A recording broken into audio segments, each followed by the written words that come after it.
Barado mga kababayan si Digong kay President Bongbong Marcos at kay Executive Secretary Lucas Bersamin. Yung sinasabi ng SMNI, in-interview kasi mga kababayan si Digong. Ang description mga kababayan ng SMNI, pasabog daw.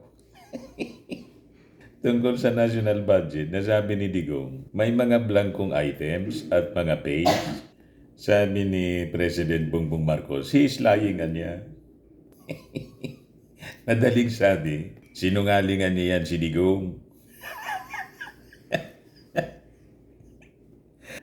Sabi ni Lucas Bersamin, fake news peddlers niya. Sa bagay, di man po nakapagtataka kasi si Digong talagang sinungaling. Ever since po, pati si Inday, si Sarah, buong pamilya, mga sinungaling. Malibasa yung mga advisors nila, yung mga spiritual advisors nila, puro man sinungaling. Ang katuruan po sa Biblia nila, yung Biblia, binago yung turo. Yan ang mga spiritual advisors nila. Kulto. Ang kulto po, ang turo, kasinungalingan. Kaya nasanay po si Digong magsinungaling. Birds of the same feather, ika nga, mga kababayan. You just imagine, sabi ni Digong, may mga items daw sa budget, 2025 national budget natin, na blanco daw. Tama yung mga analysis natin. Malamang, gawain nila yung gawain nila noon, mga kababayan, inaakusa sa ating Pangulong Bongbong Marcos. Kaya ang dali-dali na i-check, sabi ng ating Pangulo, available niya sa website. I-check ninyo.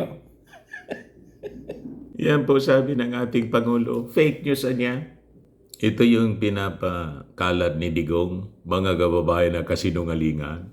Kaya sabi dito sa release ng Presidential Communications Office, akusasyon tungkol sa mga blankong bahagi ng General Appropriations Act 2025, hindi totoo.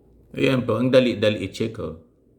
Now available on the DBM website. Bakit hindi nila tine-check? No to fake news. There is no blank page, blank figure in the 2025 national budget. Sabi po ni Executive Secretary Lucas Bersamin. Ayan po yung official statement ni Executive Secretary Lucas Bersamin. Basahin po natin muna. Sabi niya dyan, some quarters including a former president have maliciously peddled fake news about President Marcos having signed the General Appropriations Act or GAA of 2025 with certain parts of the enactment purposely left blank to enable the administration to simply fill in the amounts like any blank check. Hindi na pinangalanan ni Lucas Bersamin, including former president na lang yung sinabi niya. Nandidiri siguro sa pangalan ni Digong.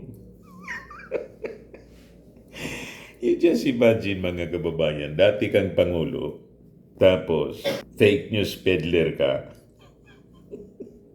Di ba kaya iya? Saan ka nakakitang dating presidente mga kababayan? Fake news peddler. Ang description ni Lucas Bersamin, kaya hindi na po minention yung pangalan. Siguro nandidiri siya. Sa gawain mga kababayan ng dating Pangulo, sinalaula yung kanyang posisyon, yung kanyang pagiging dating Pangulo ng bansa. Wala mang ganyan pong dating Pangulo. Siya lang, exclusive. Napakasinungaling, mga kababayan. Sabi niya rito, the peddling of such fake news is outrightly malicious and should be condemned as criminal. No page of the 2025 national budget was left unturned before the president signed it into law. Madaling sabi, thoroughly reviewed lahat ng pahina, mga kababayan. Nireview ng mga mabuti ng Kongreso, ng bicameral conference, at saka mismo nila. Ayan all 4,057 pages of each two thick volumes, which were printed in fine print with nearly 60 lines on each page were exhaustively reviewed by hundreds of professional staff from Congress in the Department of Budget and Management. Hundreds yung nag-review. Pagkatapos, sasabihin lang po ni Ungab, tapos Congressman Ungab, barkada nila. Supporter niya. Tapos ni Digong sa interview ng SMNI na isa ring sinungaling. Channel ng kasinungalingan po. Sasabihin lang nila na may mga blankoan niya na mga pahina. Tulad niya na nag-issue ng blank check tapos isusupply na lang kung magkano yung ilalagay. May ganon. Kung yan ang gawain ninyo noon, huwag ninyong ibibigay. Huwag ninyong i-akusa sa ibang tao. Kaya sabi ko sa inyo, mga kababayan, paulit-ulit, sabi sa Bicol, ang matinao, maginibo. Ang maikat inakusa, yun ang may gawa. Gawain kasi niya. Diba? Malamang ganon.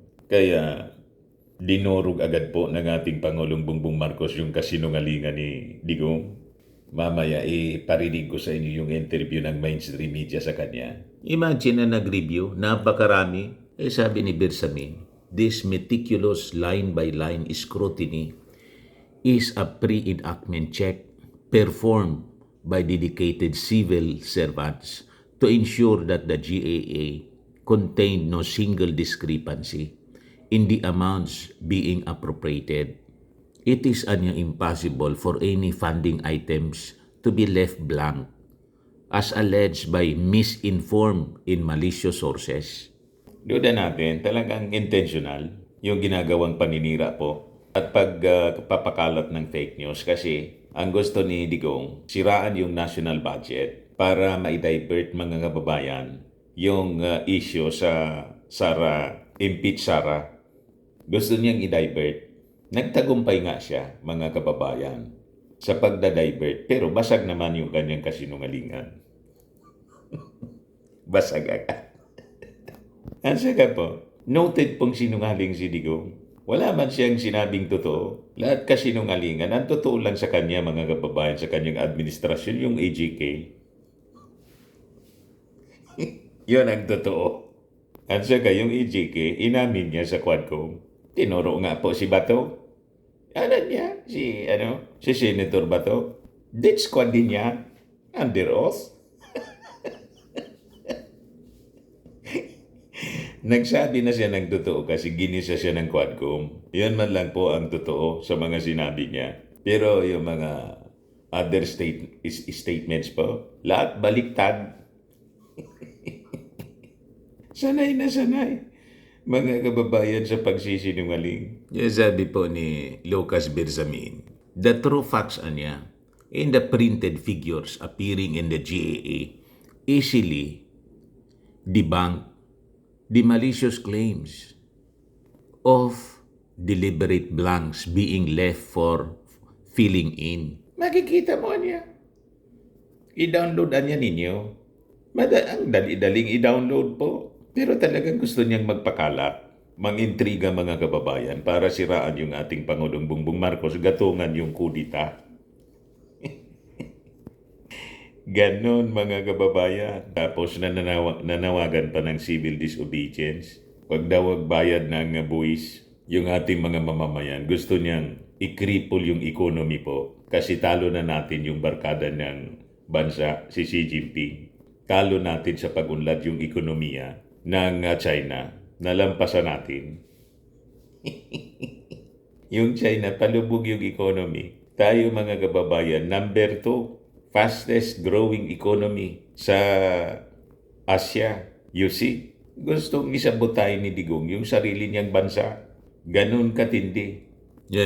Sabi ni Bersamin, anyone who conducts the same rigorous examination of the 2025 national budget, which the public can view on the DBM website, will come to the same conclusion that there is no program, activity, or project at all with blank appropriations in that carefully vetted law. The former president and his cohorts kasabwat, should know better that the GAA could not contain blank items, sabi po ni Executive Secretary Lucas Bersamin. Yan o. Pwede itong i-download, i-scan ninyo. Yan o. Ang dali-daling i-check. Available on the DBM website. There is no blank page, blank figure in the 2025 national budget. Pure lies, mga kababayan, ang mga pinapakalat ni Digong, pati ng kanyang mga minions. Mulat sa simula, mga kababayan, yun na yung kanilang ginagawa. Nakasanayan nila ang magpakalat ng kasinungalingan. Ito po, pakinggan natin yung sinabi ng ating Pangulong Bongbong Marcos. Pinagtatawanan na lang ng ating Pangulo. Pero as he promised sa mga previous interviews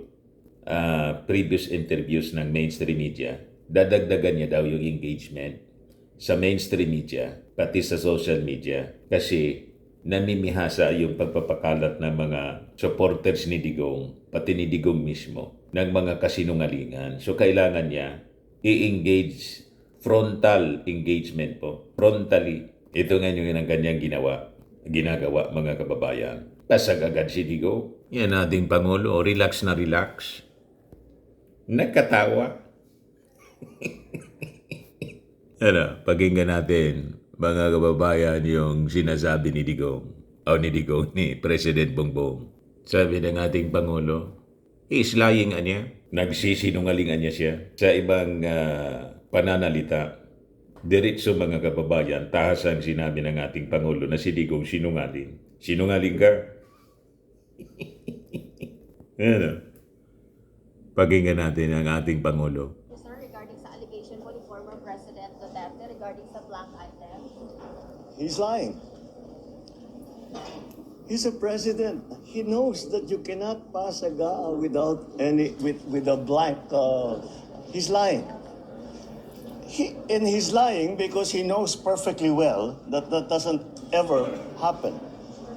Sa kasaysayan ng buong Pilipinas, hindi pinapayagan na magkaroon ng item ang GAA nang hindi nakalagay kung ano yung project at saka ano yung gastos, ano yung pondo. So, it's a lie.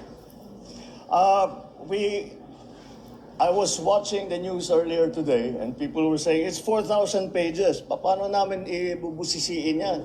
Ang gaganto, para titignan namin isa-isa. Hindi na lang. Meron namang kopya that's available on the website of DBM. Tignan ninyo, huwag na ninyong busisihin isa-isa. Hanapin nyo yung sinasabi nila na blank check. Tignan ninyo kung meron kahit isa. Para mapatunayan na tama ang sinasabi ko, kasinungalingan yan. That's my reaction. Sir, regarding possible extent. Tama, mga kababayan. That's simple kasi napakakapal ng national budget. So tinuruan na kayo. Tinuruan na kayo ng ating Pangulong Bongbong Marcos para hindi na kayo masyado maghirap pa sa kakahanap ng sinasabing blank check. Specifically, yung na-mention ni Digong na item, yun na lang ang tingnan ninyo kung blanco nga. Ganon lang, mga kababayan. Yes, sabi na nga ng Presidential Communications Office, maging mapanorian niya. Lalo pa yung mga kwento. Sabi ko sa inyo, pag ang kwento galing sa kampo ni Digong, magduda na kayo. Malamang sa malamang, kasinungalingan po. Di ba? Yan ang katotohanan niyan. Mahilig sila. Sanay sila sa pagsisinungaling. May kasabihan pa naman po tayo, ang sinungaling ay kapatid ng magnanakaw. Yan ang matandang kasabihan po. Kaya tuloy ang pagkalkal ng Quadcom po sa mga anomalya ng previous administration. At yung mga vloggers nga po ng mga Duterte, ipapatawag na rin po sa Kongreso sa pagpapakalat ng fake news. Sabi ni Ace Barbers, isasamo nila, pag hindi, kulong sila. Tulad ni wanted sila. Pagiging pugante tulad ni Harry Roque. Yan ang abutin ninyo sa pagpapakalat ng fake news. Si Digong po, crimes against humanity. Pati si Bato si Bungo. Tapos may disbarment. Si Sara may disbarment na rin. Tapos yung 3 impeachment cases po. May mga binubuo pang kaso yung DOJ dahil sa pagbabanta sa ating Pangulong Bongbong, First Lady Lisa Marcos at saka kay Martin. Malamang madagdagan pa yung kaso ni Digong. Dahil dito sa ginagatungan na naman po yung kudita. Walang kadala-dala. Tapos, nanawagan pa na huwag na daw magbayad ng buwis. Yan ang sabi ni Digong. Hanap ng malinis and spacious fitness gym, pumunta lang po kayo sa aming Colossal Fitness Gym. We also offer Grab Car Rental with our brand new 2023 model ng Toyota Innova. We also accept booking for those who are planning to travel via PAL, Cebu Pacific, and other airline companies, local and international, and bills payment for Meralco Bills, PLDT, Aleco Bills, etc. Ang Colossal Fitness Gym is located at 3rd floor Security Bank Building, Landco Business Park, Legazpi City, Albay. For inquiries, look for Chilon Maravillas. Contact number 0966-802-0949. Yan yung aming Innova. Lagi na pong matao sa amin. Pati mga foreigners po, tingnan ninyo. Mga British tourists sila. Ang lalaki ng katawan na, mga kababayan, nag-gym sa amin. Ito naman po, Indian National. Ito mga mga European sila. Ito naman yung bago naming product na binibenta online, iGlow Serum. Whitening po siya galing sa South Korea. Tingnan ninyo yung epekto sa aking anak na architect entrepreneur, Riz Maravillas. For inquiries, look for Riz Maravillas on FB. Ito naman po, Firmax Firming and Lifting Cream. Pinapahid po ito sa mga pulses and affected area. Mainam po ito sa mga pains at paninigas na mga kasukasuan. Ito po, Automax Radiant Serum. Sa mukha naman yung application. Anti-aging po siya. You will look 10 years younger than your age.